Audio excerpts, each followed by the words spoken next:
Pasukan pertahanan Israel kembali mendemonstrasikan serangan terhadap infrastruktur yang diduga milik Hizbullah. Rekamannya ramai beredar di media sosial Telegram pada Rabu 2 Oktober 2024. Dalam rekaman berdurasi beberapa menit tersebut, IDF memperlihatkan deretan serangannya yang diarahkan ke titik target. Ledakan dahsyat terjadi berkali-kali. Tampak ada lebih dari 10 kali serangan mematikan diluncurkan pasukan pertahanan Israel di arah ini. Tidak diketahui pasti ada berapa jumlah kerugian keseluruhan yang diperoleh pihak Hizbullah.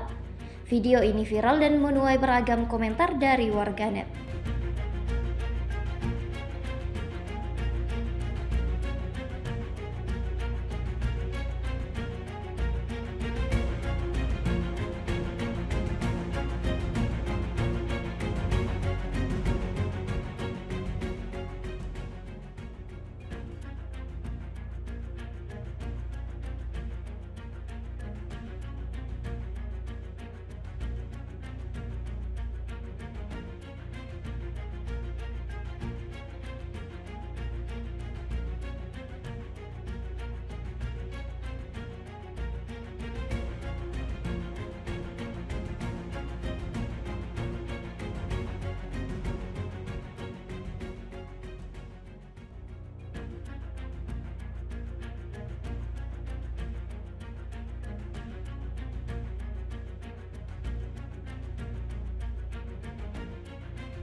Download Tribun X sekarang, menghadirkan lokal menjadi Indonesia.